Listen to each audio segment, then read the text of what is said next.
Hello everybody, happy St. Paddy's Day. I've got my green shirt, my green hat. Pretty sure this is all the green that I own. I was going to talk with a fake Irish accent, but I didn't want to offend anybody. So today I want to show you an Irish stew using Guinness beer. And before you switch the channel, I've worked in the restaurant industry for almost 30 years. I'd like to think that I know what I'm doing in the kitchen. Now this wonderful beef stew can be made in less than 2 hours. And if I can do it, you can do it. Ingredient wise, you're going to need some good steak, about 1.5 pounds to 2 pounds. This is New York strip. Most of the time I use chuck steak if I can find it. You're going to need at least a couple carrots, a couple pieces of celery. I went with 1 stalk of each because these are pretty big pieces. A few cloves of garlic, some bacon, and 1 yellow onion, chicken broth, tomato paste, and Guinness beer, and some mashed potatoes to put it all on top. And before any of you guys mention anything about cross-contamination, because I have raw meat and raw vegetables on the same cutting board, don't worry about it because all the vegetables are going to be cooked. First thing you need to do is wash your vegetables and wash your hands. Then I'm going to cut up all the steak into 1 to 2 inch squares. Something I don't know if anyone else really does it, but I keep my bacon in the freezer. That way whenever I need any, I can just cut a couple inches off at a time. Works really well.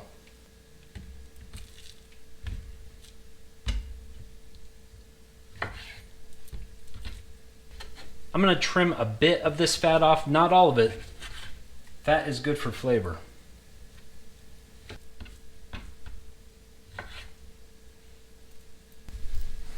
Alright, now that I got my steak pieces cut up, I am going to cut this bacon.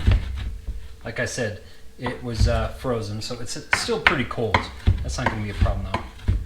I just kind of did a quick chop on these. So for this stew, I am using cast iron. I love cast iron. I got a medium-high heat.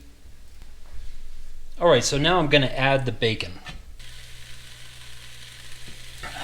Alright, we're just going to cook that up until it gets nice and browned. Like I said, this is about 2 pieces of bacon.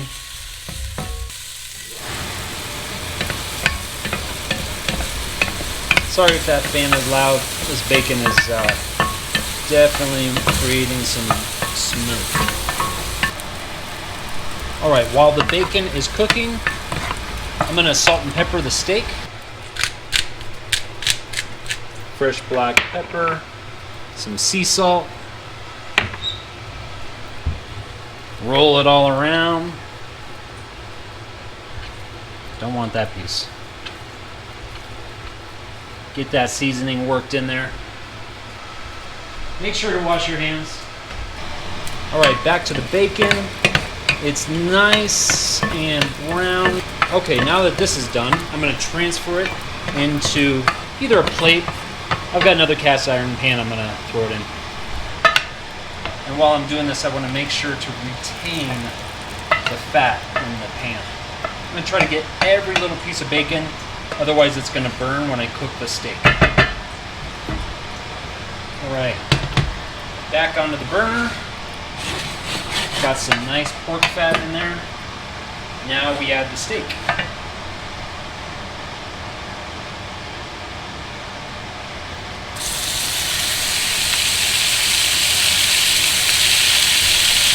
Wash my hands. Alright. Now, I put all the steak in here.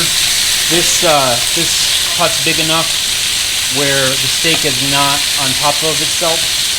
So, otherwise, you might have to cook all the meat in sections. Right now, I'm basically just going to let it sit there and cook, and then kind of flip it all over. Want to get a nice brown caramelization on it. Now I already cleaned these vegetables. Ooh, this is a thick carrot. Whenever you're chopping, make sure keep your fingers pointed straight down so you don't cut yourself. It might feel weird at first, but once you've been doing it for years, it's the only way to cut or chop.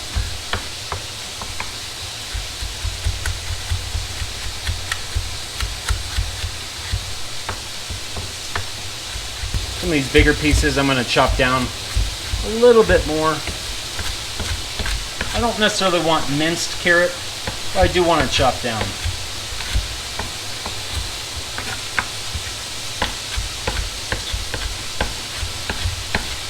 That's good enough. Alright, so I gave the steak a real quick stir, just kind of making sure, you know, basically every piece is getting flipped over as best as possible.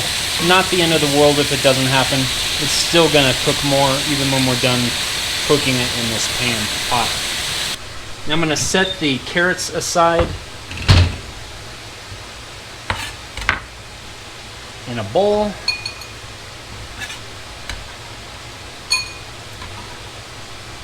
And I'm going to do the same thing with the celery.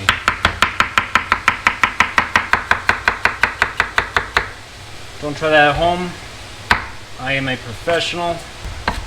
Like I said, just a chop. I'm not trying to mince anything.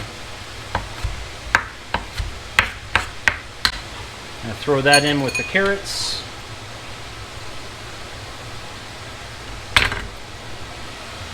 Let's check on that steak. Looking good, looking really good. Oh my God, it smells amazing. I don't know how well you can see, but we're getting some nice caramelization on some pieces. After that's cooked for, I don't know, no more than 5 minutes, you know, a couple minutes on each side to brown it, I'm gonna transfer this in with the bacon.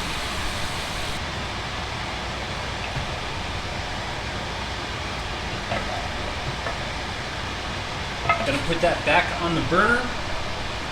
Now most soup recipes, they call for just throwing the veggies in the soup. I'm gonna cook these veggies just a little bit before we actually create the soup. Alright, now we also have to chop our onion. I'm using a yellow onion on this. I'm gonna cut each end off first. Then I'm gonna cut it in half. Again, yes, I did cut steak and bacon. The bacon's not that big of a deal because it's cured. But yes, there was raw meat on here. But we're going to be cooking the onion. It's going into the same dish, so it does not matter. If you were using this onion like on a salad or something, that would be bad. Don't do that. Quick little tip on how you can chop an onion quickly. Once you have a half down like this, make a few incisions. I did 3, so I basically just quartered it in that direction. Like I said, keep your fingers pointed straight down. And I'm just going to do a vertical cut right down, flip the onion around, watch your fingers, watch your apron, make sure it doesn't fall into your food like that. Rinse and repeat.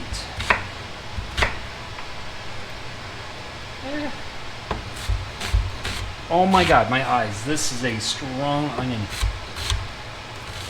As you can see, I just chopped an onion in less than a minute. All right, now back to the Dutch oven, the cast iron pot. I'm gonna throw in my carrots and my celery. This thing lost a little bit of temperature. No big deal, it should heat up. Yep, there it goes. Cast iron holds its temperature wonderfully.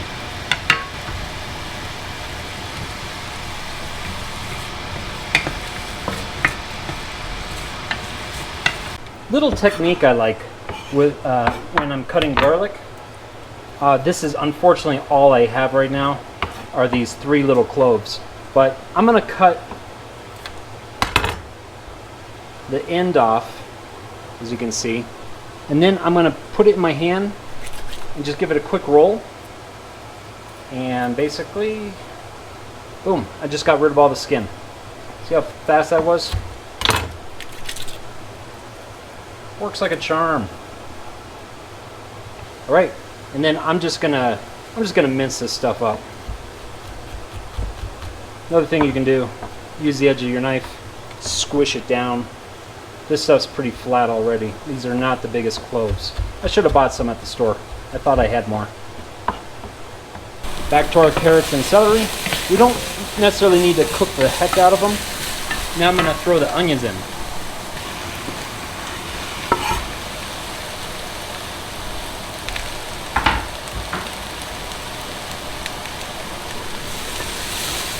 If I'm making a dish where I'm having to cook onions and carrots, I usually do carrots first. They definitely take more to cook. Oh my God, it's smelling so good. Just making sure all those onions are broken up. And keep in mind, if you want more carrot, put more carrots. You like celery a lot, put more celery in. Put mushrooms in. I've done this dish with mushrooms, and I absolutely love it. But my biggest issue is my fiance really doesn't like mushrooms, so I'm leaving it out. Now I'm going to throw the garlic in.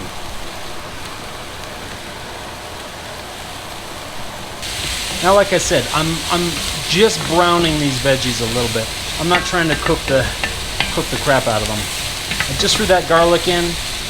All these veggies have been cooking for about 3 minutes. I'm going to go about another minute with that garlic. All right, about 4 minutes the veggies have been cooking in total time. Now I'm going to add the bacon and the beef. I'm going to try to get as much of that bacon fat as well. All right.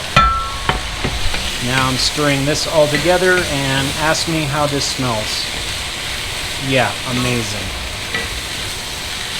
Gonna hit it with some more sea salt, some black pepper.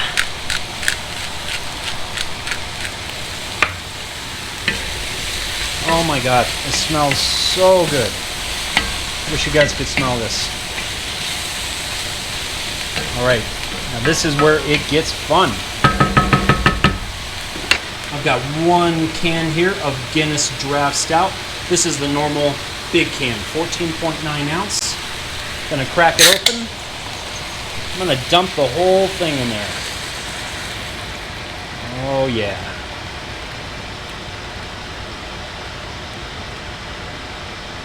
I'm keeping that temperature medium high still.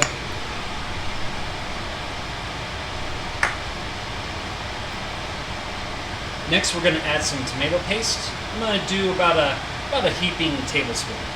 Now, real quick, I'm adding, like I said, roughly a tablespoon of tomato paste. I am not a big proponent of measuring stuff out. I have good cooking instinct. I'm just going to use a spoon from the kitchen. And that's a very heaping tablespoon. That's not going to be a problem either. I'm just going to plop it right there in the middle. All right, now that I've added the paste, I'm going to throw chicken broth. You're probably thinking, why am I doing chicken broth? It's a beef stew. You can use beef broth. I'm going to go with chicken broth. It's a little bit lighter on the flavor. It's already got a lot of steak. I've done this many times with beef broth. Like I said, cooking sometimes is all about having fun. So experiment. I like it better with chicken broth. As far as how much broth to put in, I'm just putting enough to cover the stew.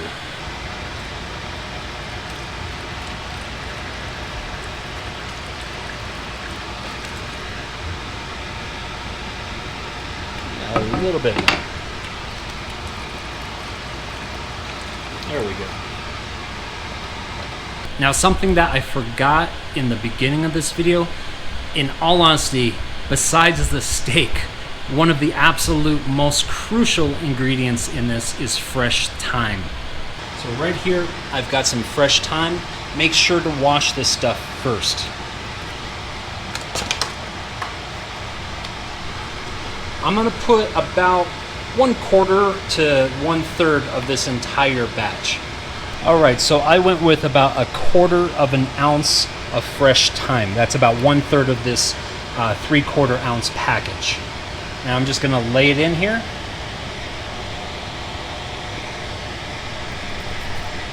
The leaves are trying to come off.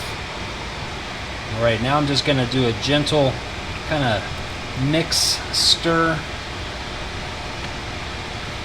Make sure that that tomato paste is dissolving. All right. Oh my God, it smells good. My cat is going crazy. All right, now I'm gonna turn the temperature down to low. And then I'm gonna cover it. All right, now that the stew is covered, I'm gonna let it sit there for about an hour on low temp. Meanwhile, get some mashed potatoes cooking. I'm gonna do about 4 potatoes for this batch. All right, now that the soup has been cooking for about an hour, and you can always cook it longer, you know, a couple hours, I'm gonna uncover it, and I'm gonna bring it up to a boil, a rolling boil for about 10 minutes. I would recommend, I don't know, at least 5 minutes, 15 minutes max. And what I'm trying to do here is reduce it, thicken it up a little bit. All right, now that the soup has been boiling for at least 10 minutes, I'm gonna take it off the heat. I'm gonna give it a quick stir. Now you're gonna see all the sprigs of thyme in here. You wanna pull these out, obviously. All the leaves just naturally come off.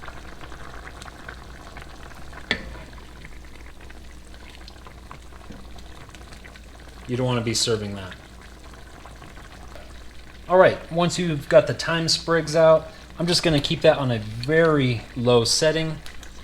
Put the lid back on. Keep it nice and warm. All right, now mashed potatoes. I want to be able to put this soup over a bed of mashed potatoes. For that, I'm going to use real Irish butter. This stuff is absolutely fantastic, Kerrygold. I think what makes it better is it's grass-fed. I love this butter. Now on top of the butter, I'm also going to do some half and half. You can use whipping cream if you want. You know, do whatever you want. I don't need to make it crazy rich, so I'm just going to do some half and half.